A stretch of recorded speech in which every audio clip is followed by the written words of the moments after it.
Hello, world. Welcome back to the You Deserve Health, Happiness, Success, Prosperity, and Love channel. I'm Joan, and I'm here to read the Bible for you from Genesis to Revelations.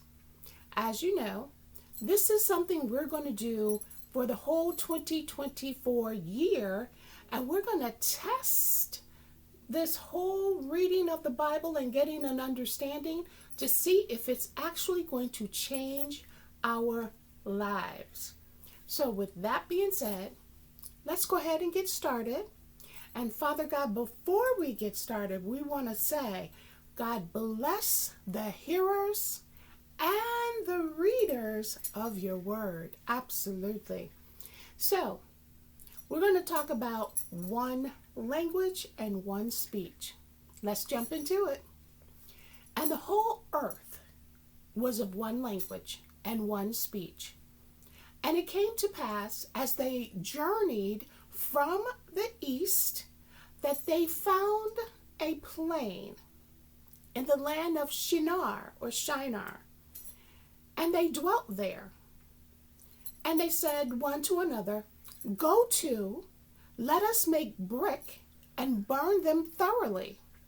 And they had brick for stone, and slime had they for mortar. And they said, "Go to, let us build us a city and a tower whose top may reach unto heaven.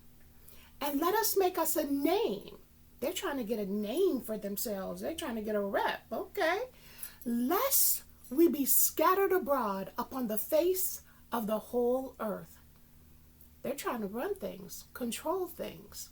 "And the Lord came down to see the city and the tower which the children of men builded. And the Lord said, Behold, the people is one, and they have one language. And this they began to do, and now nothing will be restrained from them, which they have imagined to do." Whatever they put their minds to, they're going to be able to do it. Whatever you put your mind to, you got to do it. You have to have a made up mind. I was growing up, my mom used to say, "You better get something on your mind." "Go to, let us go down, and there confound their language, that they may not understand one another's speech." God said, look, we got to stop this. "So the Lord scattered them abroad from thence upon the face of all the earth, and they left off to build the city." So they had to stop. They couldn't understand each other. "Therefore is the name of it called Babel," because they were babbling. I'm talking to you, you're talking to me. We don't know what the other person is saying. It was Babel. "Because the Lord did there confound the language of all the earth. And from thence did the Lord scatter them abroad upon the face of all the earth." And he made them he dispersed them everywhere. Sent them everywhere. "These are the generations of Shem."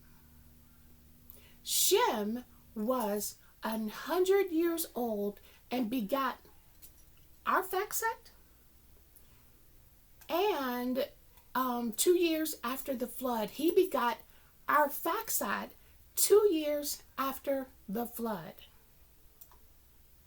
"And Shem lived after he begot Arphaxad 500 years and begot sons and daughters." These people were living like forever, it seemed like. "And Arphaxad lived 35 years and begot Selah. And Arphaxad lived after he begot Salah," I said Selah, but it's Salah, 403 years and begot sons and daughters." They were making, just procreating pretty much their whole lives. They never stopped. So what's going on today that people, their biological clock starts ticking? What's that all about? "And Salah lived 30 years and begot Eber. And Salah lived after he begot Eber 403 years and begot sons and daughters. And Eber lived 430 years and begot Peleg. And Eber lived after he begot Peleg 430 years and begot sons and daughters. And Peleg lived 30 years and begot Reu. And Peleg lived after he begot Reu 209 years and begot sons and daughters. And Reu lived 230 years and begot Serug. And Reu lived after he begot Serug 207 years and begot sons and daughters. And Serug lived 30 years and begot Nahor. And Serug lived after he begot Nahor 200 years and begot sons and daughters. And Nahor lived 29 years and begot Terah. Remember that name. And Nahor lived after he begot Terah 119 years and begot sons and daughters. And Terah lived 70 years and begot Abram, remember that name, Nahor, and Haran. Now these are the generations of Terah. Terah begot Abram, Nahor, and Haran begat Lot. That's another name to remember. And Haran died before his father Terah in the land of his nativity in Ur of the Chaldees. And Abram and Nahor took them wives. The name of Abram's wife was Sarai, and the name of Nahor's wife was Milcah, the daughter of Haran. Okay, so now they're doing the whole family inbreeding thing. Now the father of Milcah and the father of Iscah. And Sarah was barren. She had no child. And having a child in those days was very meaningful to people. If you couldn't have a child, people thought, various negative things about you and things of that nature. So I'm pretty sure she was struggling with the fact that she was childless. And Terah took Abram, his son, and Lot, the son of Haran, his son's son, and Sarai, his daughter-in-law. Now his son Abram's wife. And they went forth with them from Ur of the Chaldees to go into the land of Canaan. Remember who was all, cursed. These are the cursed people, the land of Canaan. And they came unto Haran and dwelt there. And the days of Terah were 205 years, and Terah died in Haran.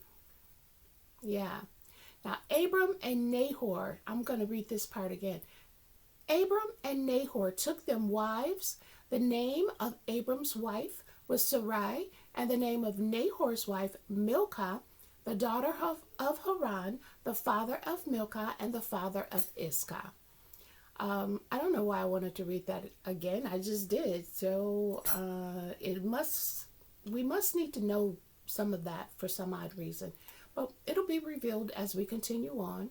So as always, that's chapter 11, and I definitely appreciate you spending your time with me. Thank you so much for listening, for participating.